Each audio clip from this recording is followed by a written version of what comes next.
안녕하세요. 30대의 마지막 해를 보내고 있는 여자입니다. 명절 연휴가 끝나면 이곳저곳에서 속 터지는 이야기가 참 많이도 나오죠. 몇십 년간 참다가 도저히 못 참아서 이번엔 아예 끝을 봤다. 평생 제사상 혼자 차리던 며느리가 파업 선언하니까 지들이 할 생각 안 하고 이제 와서 제사를 없앤다더라. 제사 대신 퇴마 어떠냐고 했더니 눈을 뒤집더라 등등. 분명 쉬면서 사느라 바빠서 못 만나던 가족을 만나서 즐거운 시간을 보내라고 있는 게 명절인데 왜 명절만 되면 오히려 이런 분란들이 더 일어나는지 모르겠네요. 저는 속이 답답하고 끝이 파국으로 끝나는 사연이 아닌 현장에서 뿐만이 아니라 집안에서도 올케들의 방망이가 되어주는 신우의 자랑을 하기 위해서랍니다. 지금의 남편과 저는 지역 소모임에 동네 친구를 따라갔다가 만났는데요. 처음에는 느낌도 그렇고 스타일도 그렇고 제 타입이 아니라서 별 신경을 안 썼어요. 그런데 남편은 달랐는지 쭈뼛거리면서도 제게 지속적으로 말을 걸고 연락을 하더라고요. 근데 대화를 나눌수록 뭔가 아기가 들어맞는 느낌 있잖아요. 말이 잘 통하고 책과 음악, 영화, 음식 등등 취향이 잘 맞는 거예요. 운동으로 테니스를 치는 취미까지 맞아서 같이 테니스 치러 다니면서 엄청 가까워졌어요. 와, 기선 씨, 포핸드랑 백핸드 둘 다 파워가 좋네요. 나 동생하고 쳤을 때만큼 힘들었던 것 같아요. 동생이면 그 대기업 다닌다던 그분이요? 아니요, 아니요. 걔는 운동이랑은 담 쌓았고요. 여동생이요. 여동생이 경찰이에요. 아, 준현 씨 막내 동생이 여동생이라고 했죠. 와, 근데 경찰 멋있네요. 테니스도 잘 치나 봐요. 말도 마세요. 혜정이걔는 못하는 운동이 없어요. 성격도 대쪽 같고 승부욕도 엄청나서 동생 처음 체력 검사할 때 웬만한 남자들보다도 성적이 좋았대요. 윗몸 일으키기도 힘든 내색 없이 70개 이상 한다니까요. 거의 매주 운동을 하다 보니까 자연스럽게 서로의 개인사를 말하게 되고 운동하고 나면 배가 고프니까 둘이서만 식사를 하는 날도 늘어만 갔죠. 그러다가 서로에게 코가 꿰었네요. 그 당시 저는 35이었고 남편은 39이었죠. 남편이 40 되기 전에 결혼하고 싶다고 해서 2년 연애를 하고 결혼식을 올렸습니다. 남편은 3남 1녀 중 차남이었는데 양쪽에 형과 동생 모두 일찍 결혼해서 노총각 소리 듣는다고 서러워했었거든요. 그래서 남편과 결혼을 함과 동시에 제게는 바로 형님과 동서가 생긴 거예요. 형님과 동서 둘 다 다른 의미로 제게 충격을 던져준 사람들이죠. 형님과 아주버님은 딱 부창부수라는 말이 어울렸어요. 남편은 늘 아주버님에게 양반이다. 나는 우리 형이 화내는 걸 도무지 못 봤다라고 하는데 아내인 형님도 굉장히 사력 있고 푸근하고 정말 자상한 분이었거든요. 제가 결혼 준비할 때부터 그걸 알 수 있었죠. 아직 만나기 전에 모르는 번호로 문자가 와서 봤더니 형님이었습니다. 남편에게 번호를 물어봐서 연락을 했다. 혹시 기분 나빴다며 미안하다 하면서 결혼 축하한다고 본인이 결혼 준비했을 때 알아봤던 예식장 리스트랑 드레스, 헤어 메이크업 샵 리스트였죠. 결혼 준비하느라 힘들 텐데 혹시 도움이 될까 싶어서 보낸다고 아주 정성스럽게 파일로 정리해서 보내주셨습니다. 진짜 크게 감동했어요. 아직 만나지도 또 가족이 되기 전인데도 이렇게 먼저 배려를 해주다니. 결혼 전에 내가 형님 복이 있구나 했습니다. 결혼 후에도 마찬가지였어요. 형님은 동대문에서 오래 옷장사를 하셨는데 하루는 시댁에서 모여 만나는 날 제게 쇼핑백으로 2개나 되는 옷꾸러미를 주시는 거예요. 형님, 이게 다 뭐예요? 동서, 옷 거의 90, 95 사이즈 맞지? 대충 다 맞을 거야. 저번 주에 계절로 정리하면서 평소에 동서가 잘 입는 옷 스타일에 맞춰서 몇 개 가져왔어. 가져가서 입어. 이렇게 종종 계절 다 가서 어차피 정리해야 하는 옷이다. 유행 지나서 이제 못 판다라고 하면서 제게 옷을 가져다 주었지만 옷은 딱 보면 알잖아요. 딱히 유행을 타는 옷도 아니고 지금 날씨에 입으면 딱인 옷만 가져다 주시는 게 보이는데 괜히 제가 부담스러워 할까봐 떨이라고 재고 정리라고 하시면서 주시는 거 있죠. 심지어 어떻게 기억을 하시는지 정말 제가 평소에 즐겨 입는 스타일대로만 가져다 주시는데 어떻게 감동을 안 할 수가 있겠어요. 저도 뭐든 해드리고 싶은데 요리도 형님이 더 잘하시고 맛집 같은 것도 저보다 아는 곳이 많으셔서 저는 형님 조카가 자기 소개서 준비할 때 이전에 취업 준비 경험을 살려서 첨삭하고 면접 예상 질문 정리 정도만 도와드렸어요. 그리고 동서는 뭐라고 설명을 해야 할까요? 동서는 제 결혼식에서부터 느낌이 좋지 않았네요. 동서는 나이가 꽤 어렸거든요. 그때 20대 후반이었는데 서방님하고 나이 차가 좀 있어서 시누이보다도 더 어렸죠. 그래서 그런지 그냥 종종 가볍게 던지는 생각 없는 말을 그냥 아직 철이 안 들어서 그렇겠지 하고 생각할 수 있었습니다. 근데 도저히 그럴 수준이 아니었어요. 제 결혼식 당일 신부 대기실에 앉아 있는 저를 보러 형님과 함께 들어온 동서가 처음 내뱉은 말은 이거였어요. 어머, 여기는 왜 이렇게 꽃이 적어요? 예식장이 되게 돈 아꼈네, 볼품없게. 저 딴에는 작게 말한 걸 수도 있는데, 저도 또 제 뒤에 서 있는 예식 도우미도 분명히 들었습니다. 아니, 대체 왜, 아무리 본인이 보기에 장식감 꽃이 적을 수 있지만, 좋은 날 꼭 당사자 앞에서 그런 소리를 해야 했을까요? 그나마 형님이 그런 동서를 한번 툭 치더니 한 소리를 해주셨어요. 어차피 우리 둘째 동서가 예뻐서 꽃은 눈에도 안 들어와. 근데 동서는 그 말을 듣고도 입을 멈추지 않더라고요. 제가 결혼식 드레스를 A라인이 아니라 몸이 좀 붙는 머메이드 라인으로 했거든요. 근데 동서가 제 옆에 같이 앉아서 사진을 찍고 나서 제 드레스를 훑더니 그러더군요. 근데 형님, 드레스 왜 그걸로 했어요? 차라리 좀 퍼지는 걸로 하지. 그렇게 붙는 걸 입으니까 제대로 숨도 못 쉬잖아요. 방금 형님 옆에 앉아 있었는데 형님 숨소리 무슨 동물 소리 같았네요.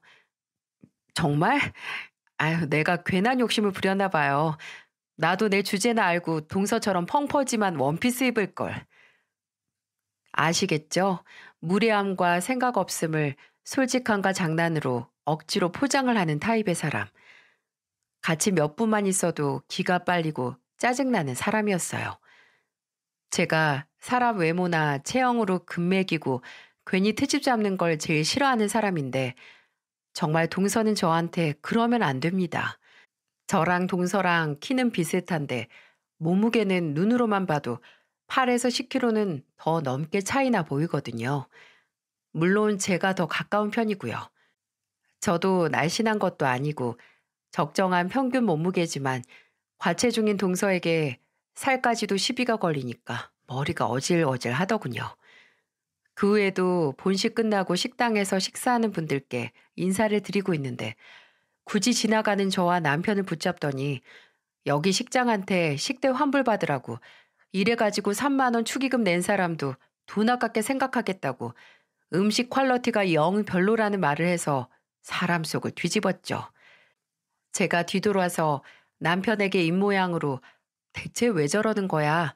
라고 눈을 부라리니까 남편은 곤란하다는 듯이 웃으면서 제 등을 토닥이고 말했습니다.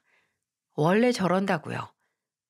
알고 보니 동서는 본인이 결혼하면서부터 저뿐만 아니라 시댁 식구들에게 늘 저렇게 무례했나 봅니다. 결혼식이 끝나고 신혼여행에 갔을 때 결혼식에서 당한 게 분이 안 풀린 제게 동서에 대한 얘기는 물론 저녁 식사 후 안주거리였네요. 제가 술 한잔 하면서 동서는 대체 뭐가 문제냐고 성격이 원래 저러냐고 하니 남편은 고개를 절레절레 젓고 입을 열더군요. 원래 그랬어. 철이 없어서 우리 어머니도 처음에는 살림 잘하겠냐, 집안 보필 잘하겠냐라고 하셨는데 웃긴 게 둘이 성격이 딱 맞아. 우리 어머니도 뒷말하는 거 좋아하시거든. 심지어 재수 씨네 집이 좀 잘 살아. 친정아버지가 꽤 큰 세무서 대표라서 결혼할 때도 목에 힘주고 했었지. 그래서 결혼 후에 지속적으로 어머니한테 용돈 바치고 있어서 지금은 어머니가 오히려 예뻐할 정도야. 나는 손이 사람 아니야?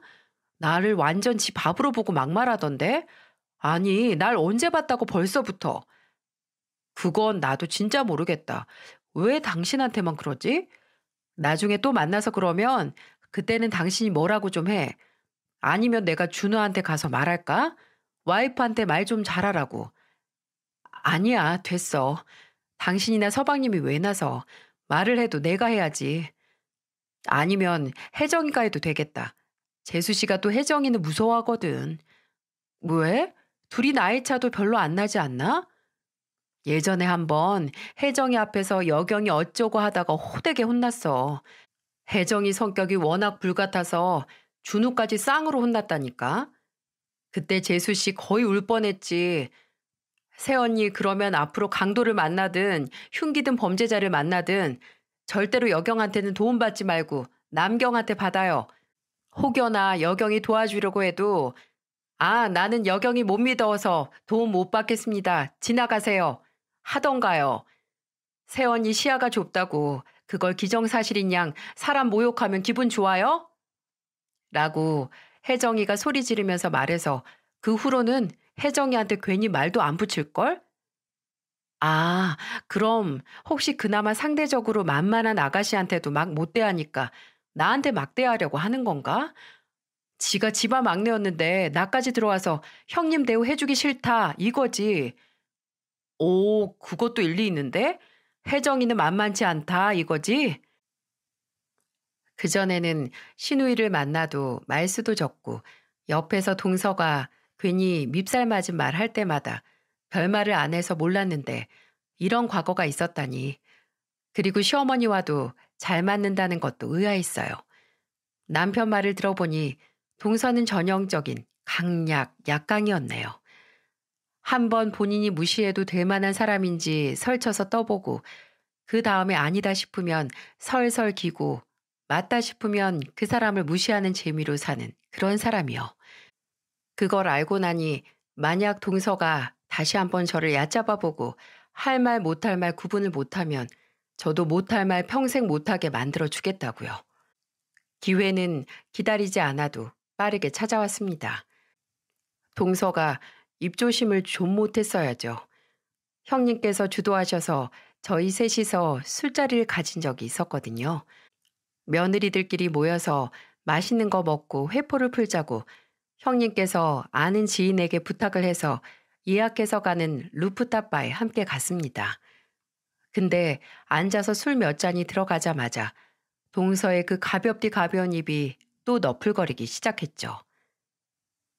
저 아직도 저번에 작은 형님 결혼식이 생각난다니까요. 저는 그렇게 별로인 예식장은 처음이었어요.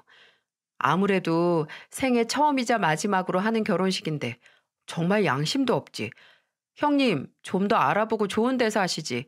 아무리 돈 차이가 난다고 해도 돈 쓰고 실망하는 것보다는 투자를 더 하는 게 낫잖아요. 그래? 난 괜찮았는데.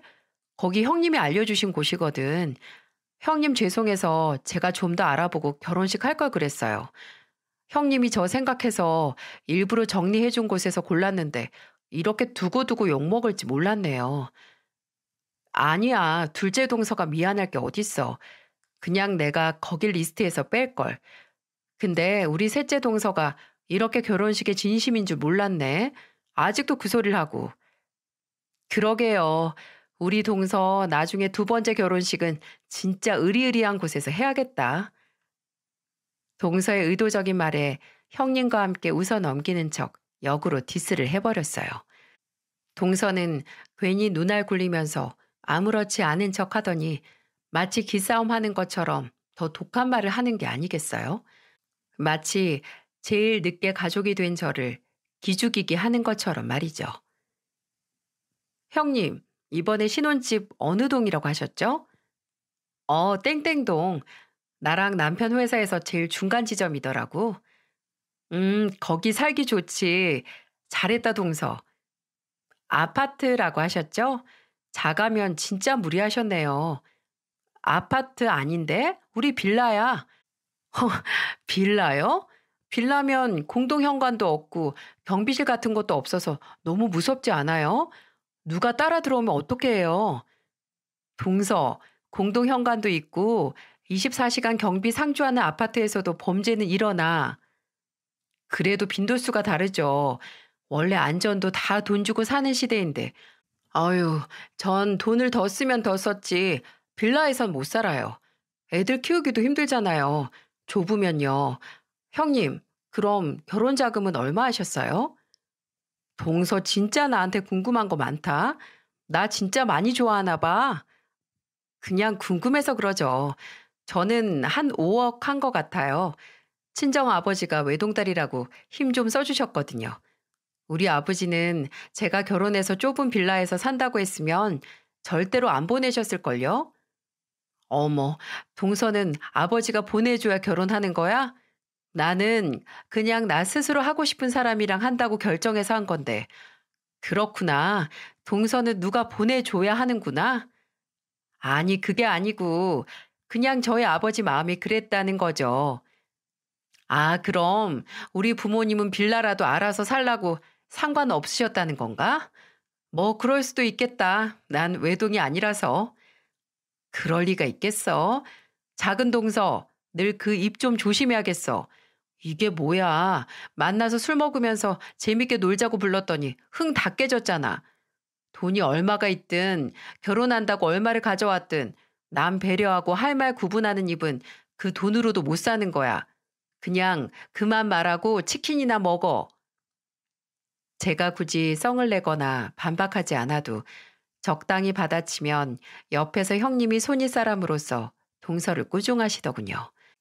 본인보다 늦게 들어온 제가 아니라 먼저 가족이 됐고 심지어 나이도 거의 10살은 많은 형님이 하는 말에는 지도 말대꾸를 하면 안 되는 걸 아나 봅니다. 찍소리 안 하고 정말 치킨만 입으로 쏙 넣는 게 아니겠어요? 그 후에도 종종 집안 행사다 식사 같이 하자고 만나게 되면 사람 많은 자리에서는 대놓고 저를 무시는 못하고 그저 흘끗 보면서 은근히 무시할 뿐이었어요. 저는 그냥 인사만 하고 있는 둥 없는 둥 하고 그래도 동서가 집안에서 시누이를 제외하고서 막내라고 식사를 하면 수저를 놓거나 물을 따라서 주는데 제 것만 쏙 빼는 거 아세요? 저는 그렇게 모른 척 하더니 시어머니 옆에 가서는 어머님, 어머님 하면서 아주 앙사를 떠는 겁니다. 시어머니도 그런 동서를 예뻐라 하셨고요. 대체 저 좋게 봐주려고 해도 좋게 봐줄 수 없는 동서를 어떻게 시어머니께서는 본질을 보지도 못하시고 그렇게 예뻐하시는 걸까 싶었네요. 아무리 용돈을 많이 준다고 해도 말입니다. 근데 결혼 후에 시간이 흐르면서 남편이 했던 말이 무슨 의미인지 알 수 있었어요. 왜 그 둘이서 죽이 잘 맞는지 알게 된 거죠. 시아버지께서는 용달차 이삿짐 센터를 운영하셨는데 직원 수는 적었지만 24시간 시간 제약 없는 연중 무휴의 서비스로 꽤 평판이 좋았답니다. 시아버지께서도 묵묵하고 성실히 일하시는 분이었고요. 시아버지께서는 고객에게 받는 식대로 배달을 시켜 드시지 않고 시어머니께 용돈 겸 더 돈을 주신 다음에 도시락을 싸서 다니시거든요. 직원들도 지겹게 배달 음식 안 먹고 든든한 집밥 먹어서 좋고 시어머니께서도 목돈벌이 한다고 좋아하셨죠.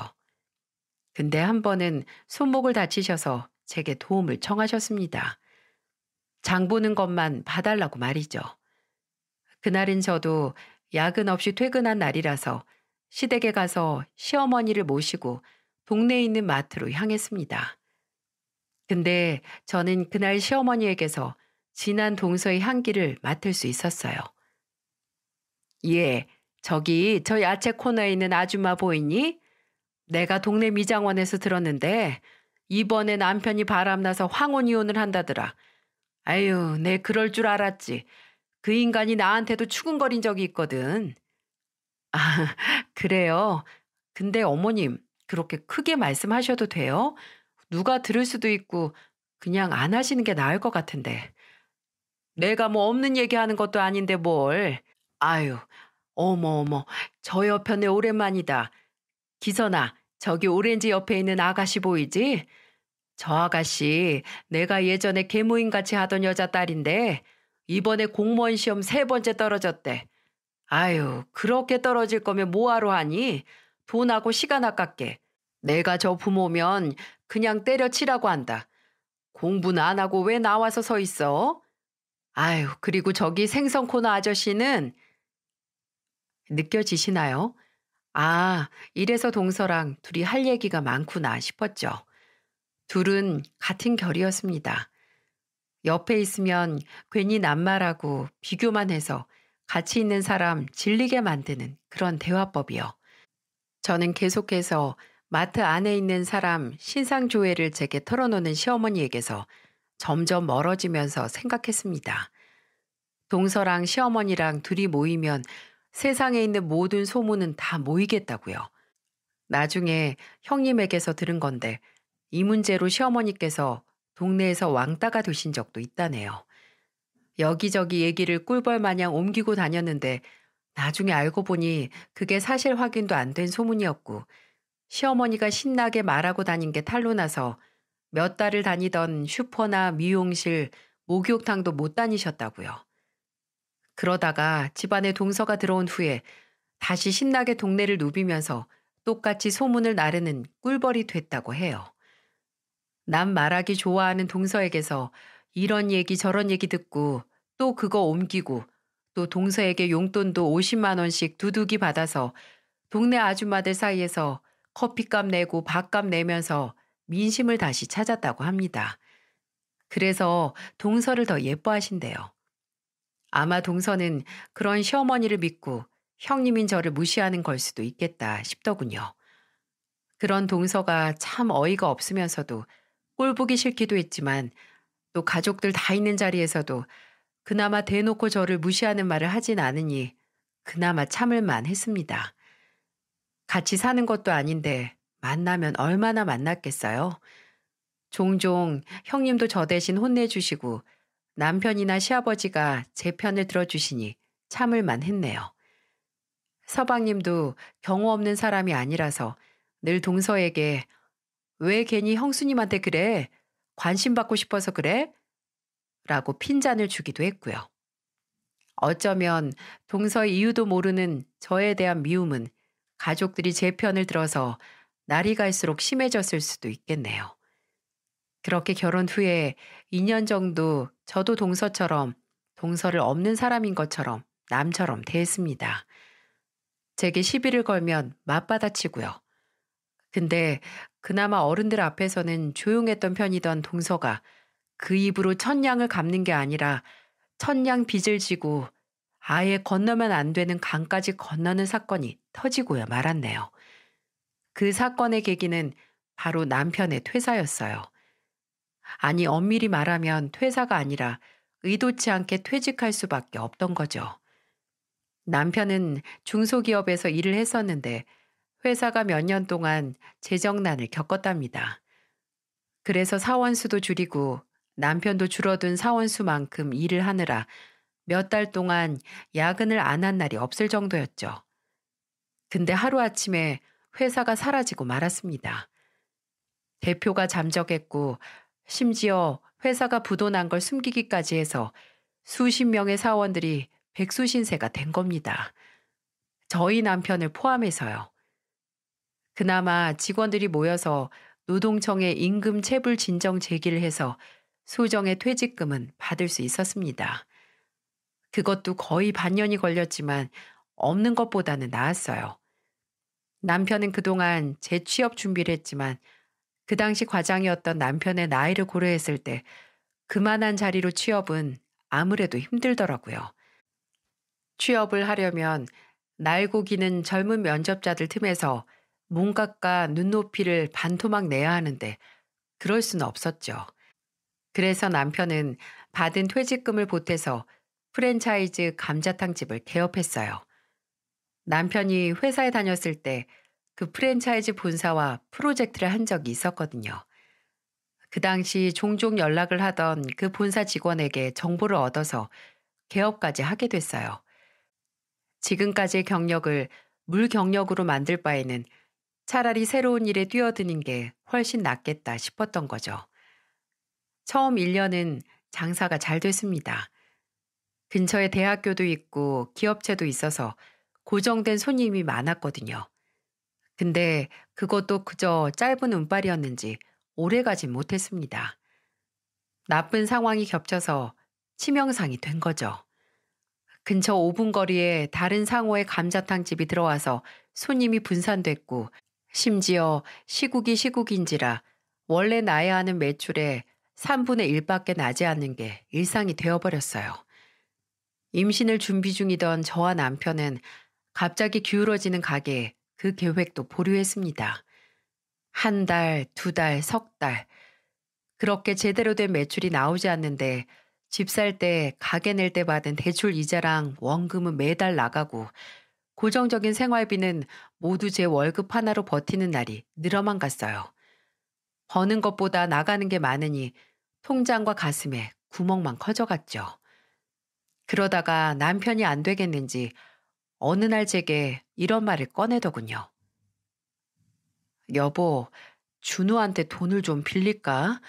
다른 데서 대출 받을 수도 없고 차라리 가족한테 빌리는 게 낫지 않을까 싶어서 저번에 준우랑 술 한잔 하면서 술김에 요즘 너무 힘들다고 했더니 나한테 괜한 데서 돈 빌리지 말고 지한테 빌리라고 하더라. 원래 남편은 형제들과 우애가 참 좋았어요.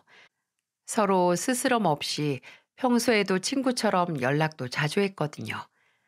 근데 그 얘기를 듣는데 당장 제 코가 석자인 것보다도 동서의 밉살 맞은 얼굴이 슥 지나갔어요. 동서가 괜찮다고 했대?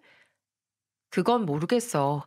근데 지가 결혼 전부터 모은 돈 있다고 어차피 묶어둔 목돈이라고 부담 갖지 말라는데 5천만 원까지 줄 수 있다고 하더라. 아, 그래도 마음에 좀 걸리는데 서방님이야 걱정 없지만 괜히 나중에 동서한테 한 소리 들을까 봐. 그래, 당신이 지금 무슨 걱정하는지 이해도 가고 알겠는데 그래도 매일 이렇게 돈 걱정하는 것보단 급한 불부터 끄고 마음 편하게 나중에 상황 좋아지면 마음 편하게 갚는 게 낫지 않을까? 순간 정말 벼랑 끝에 내몰린 상황에서 괜히 동서에게 약점 잡힐까 내 자존심 걱정부터 한 제가 너무 한심하더라고요. 남편은 당장 다음 달부터 혹시라도 본사에서 식자재 값을 올리거나 건물 월세가 오르면 정말 답이 없다고 걱정하는데 난 괜한 걱정만 하는구나 싶어서 제 얼굴이 다 화끈거렸죠.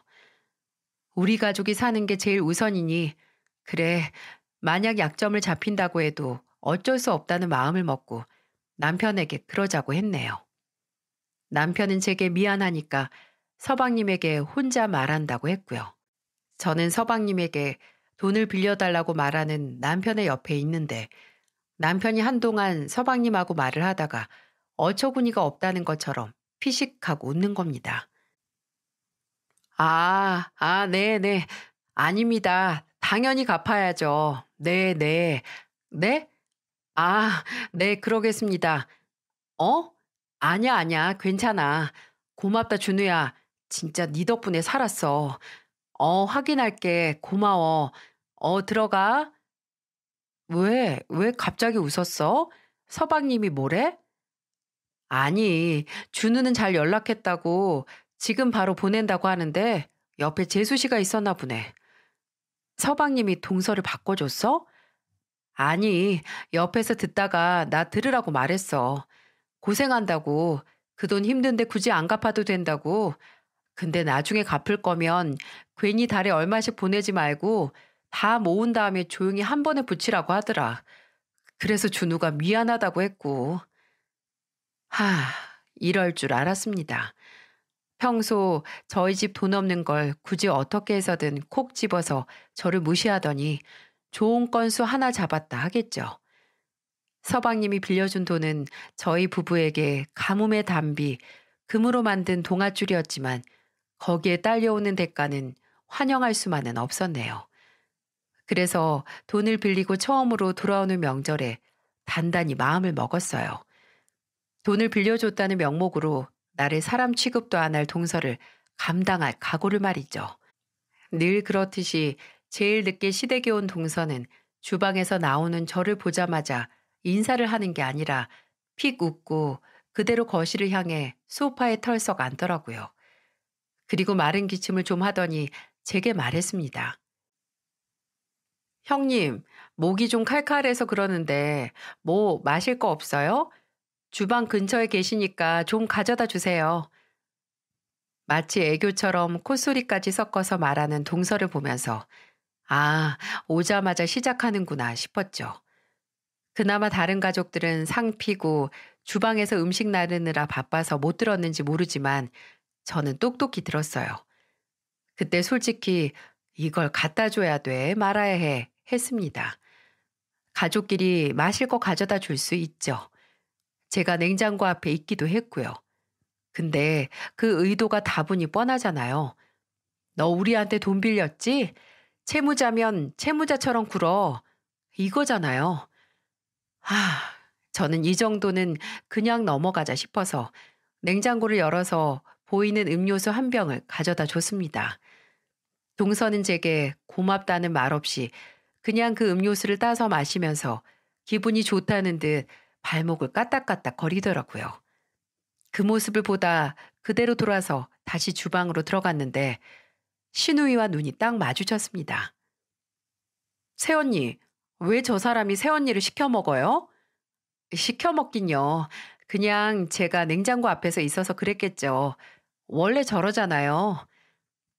신우이는 아직도 동서에게 예전 감정이 안 풀렸는지 저 사람이라고 칭하더군요. 그걸 들으니까 조금 마음이 풀렸네요. 아무튼 그때는 저희가 서방님네 돈을 빌렸다는 걸 다른 가족들이 몰랐거든요. 괜히 알려서 걱정을 끼치기도 싫어서 그냥 그렇게 얼버무리고 지나갔습니다. 그 후에도 동서는 살살 제 신경을 긁었어요.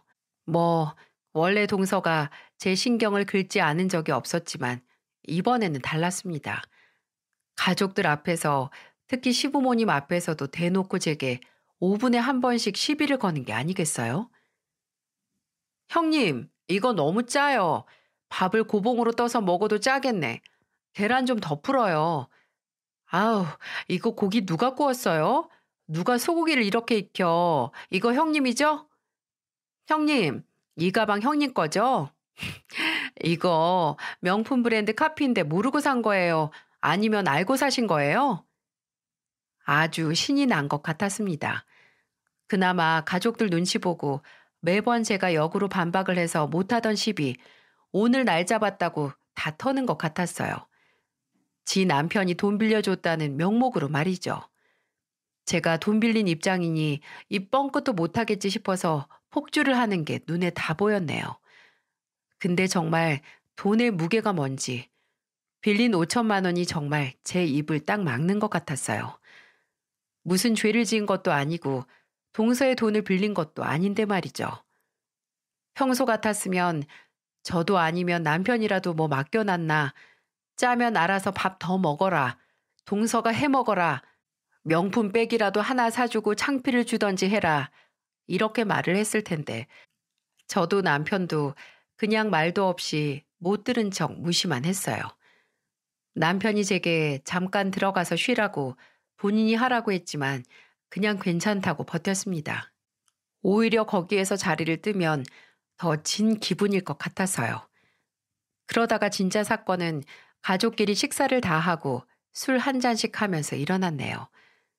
시부모님과 형님네, 저희 부부와 동서네, 그리고 시누이 모두 거실에서 배부르게 먹은 뒤에 술을 먹으면서 서로 이런저런 얘기를 하던 중이었어요. 음식도 점점 거덜이 나서 뭐 먹을 거 없나, 라면이라도 끓여올까 말이 나오던 참이었어요. 근데 그때 소고기 뭇국에 넣어 먹고 남은 당면이 생각나더라고요. 아, 당면 삶은 거 남았는데 잡채할까요? 나물하고 소고기 남은 거 넣고 그냥 볶기만 하면 되는데. 아, 잡채 진짜 좋아. 형님 아이디어 좋네요. 빨리, 빨리 움직여요. 당신 오늘 왜 이렇게 신났어? 찬물 먹고 정신 좀 차려. 맞아. 막내 동서 너무 신났다. 술 이제 그만 먹어야겠어요. 신나서 술이 많이 들어간 건지 아니면 취한 척 저를 막대하는 건지 모를 동서가 잡채 소리를 듣고 신이 나서 제게 손짓까지 해가면서 빨리 주방으로 들어가라고 하는 게 아니겠어요? 저는 그 꼴을 못 본 척하고 주방으로 들어갔습니다. 주방에서 후딱 잡채를 만드는데 거실에서 이래저래 신나서 커진 동서의 목소리가 간간히 들려왔네요. 제가 남은 당면으로 간단하게 잡채를 만들어서 밖으로 나가니까 제가 식탁에 잡채를 내려놓기도 전에 동서가 젓가락을 들이밀어 한 움큼 가져가서 입안으로 넣었습니다. 그리고 아우 이게 뭐야? 간이 뭐 이래? 형님, 지금 저 당해보라고 일부러 이런 거예요? 이렇게 짠 걸 어떻게 먹어? 염분 많은 음식 먹으면 몸 팅팅 붓는 거 몰라요? 진짜 술 때문이든 하루 종일 제게 마음대로 시비를 거느라 신이 나서든 정신이 나갔나 싶었어요. 제정신이 아닌 것 같았죠. 동서가 한 입 먹고 뱉은 잡채는 일부분이 아직 그릇을 잡고 있던 제 손목에 떨어졌고 저는 그릇을 놓자마자 놀라서 손목을 털어냈죠. 술이 들어가서 얼굴은 빨개졌고 풀린 눈을 치켜뜨고 저를 노려보는데 속으로 와, 한 대 치겠네 했어요. 동서의 그런 아나무인한 행동에 경악을 한 건 저뿐만이 아니라 모든 가족이 다 마찬가지였어요. 당신 미쳤어? 아니, 내가 뭘? 당신이 먹어봐. 이건 사람 먹이려고 만든 거야. 내가 잡채 좋다고 하니까 일부러 이렇게 만든 거라고. 형님 어디 말 한번 해보세요. 아니, 내가 돈도 빌려줬는데 이래도 되는 거예요? 아니면 괜히 돈 빌렸다고 자존심 상해서 그러는 거예요? 피해 의식이야, 뭐야? 진짜 왜 그래? 형수님, 죄송해요. 이 사람이 지금 너무 취해서. 아니, 아무리 취해도 그렇지. 만들어 온 사람 무하나라고 일부러 그런 거 아니에요? 막내 동서, 오늘 정말 왜 이래? 그리고 돈 얘긴 또 뭐야? 애가 좀 취해서 그럴 수도 있지 뭐. 뭘 그렇게 잡들이를 해. 얘 준우야, 너 정윤이 데리고 방에 눕혀라. 오늘 자고 가야겠네. 어머니, 그래도 이건 아니죠. 재수 씨, 오늘 하루 종일 너무한 거 아니에요? 제가 준우한테 돈을 빌렸어도 그건 준우랑 저 문제지. 재수 씨가 이 사람 개무시하고 모욕할 수 있는 건 아니죠. 아, 형, 내가 사과할게. 정말 미안해. 아, 당신이 왜 사과해? 아주버님, 그게 왜 제 남편 돈만 돼요? 부부면 경제 공동체인데 왜 그게 내 돈이 아닌 건데요? 아니, 그리고 형님도 그렇고 작은 아주버님도 그렇고 돈을 빌려갔으면 그렇게 큰 소리 치면 안 되죠. 이래서 돈 없는 사람들한테 괜히 친절을. 아, 아우, 아우 이게 뭐야? 이거 못나?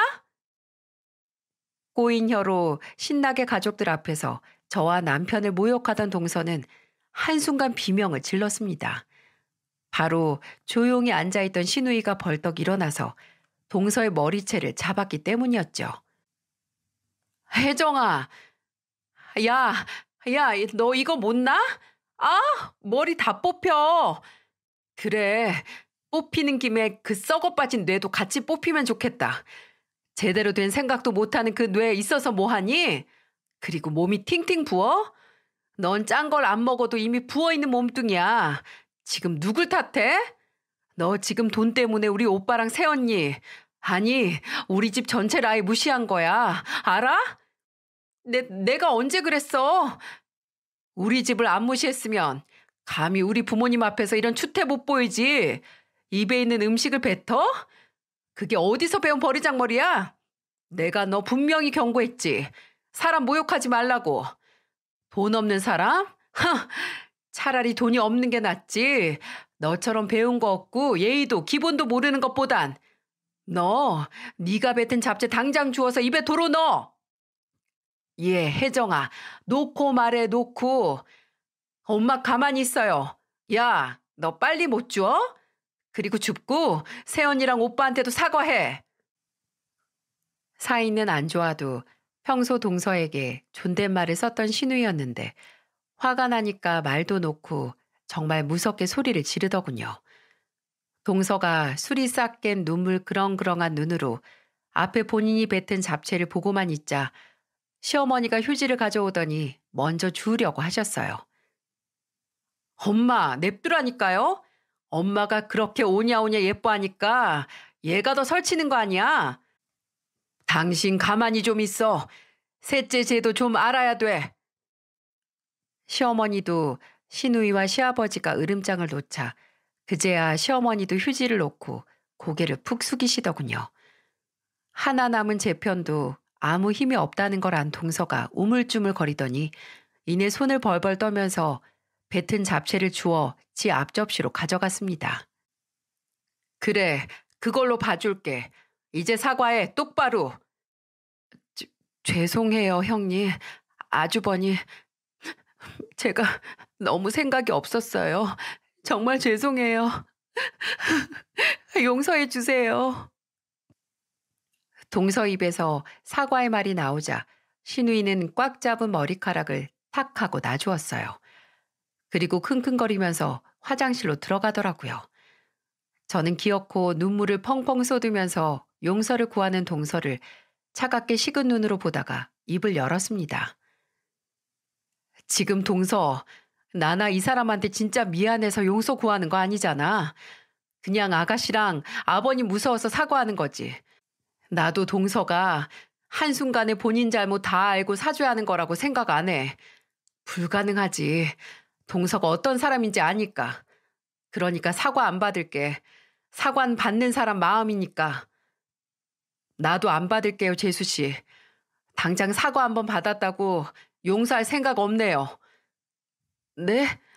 그래도 사람이 사과를 하는데 동서, 둘째 동서가 막내 동서가 사과만 한다고 받아줘야 돼? 둘째 동서 말이 맞아. 사과는 받는 사람 마음이야. 진짜 미안하고 용서를 받고 싶으면 앞으로 잘해야지. 형님, 그래도 그래도가 어딨어? 셋째 너 앞으로 네 형님한테 잘해. 첫째 말대로 진짜 사죄를 할 거면 앞으로 잘하는 게 맞지. 너 지금 그냥 이 상황만 모면하라고 사과한 거야. 어? 그런 거야? 가족들 모두 동서에게 한마디씩 하고 마지막에는 시아버지까지 불효령을 내자 동서는 그저 고개만 푹 숙이고 큼직한 눈물만 뚝뚝 흘렸네요. 서방님은 다시 한번 저와 남편에게 사과를 하고 그날은 먼저 시댁을 떠났고요. 나중에 화장실에서 나온 신우이가 아직 분이 덜 풀린 건지 그냥 갔냐고 좀 더 혼냈어야 하는데 하더라고요. 이미 집안 분위기가 다 가라앉아서 상을 정리하는데 제가 옆에 있던 신우이에게 작게 고맙다고 했거든요. 근데 신우이는 시큰둥한 얼굴로 이렇게 말하더군요. 작은 새언니, 아니 새언니라고 부르기도 싫네요. 원래 그 사람 마음에 안 들었어요. 셋째 오빠가 뭘 보고 결혼했는지 모르고 둘이서 어떻게 사는지 상관도 없는데 우리 집에 들어왔으면 그런 추태 보이면 안 되죠. 아유, 너무 싫어요. 그렇게 사람 가려가면서 지가 무시할 사람 딱 하나 정하고 괴롭히는 거. 아가씨는 알고 있었어요? 동서가 그 무시할 사람 나로 정했던 거? 원래 그 자리에 나 앉히려고 했는데 나한테 한 번 물리고 나서 다른 희생양 찾은 거잖아요.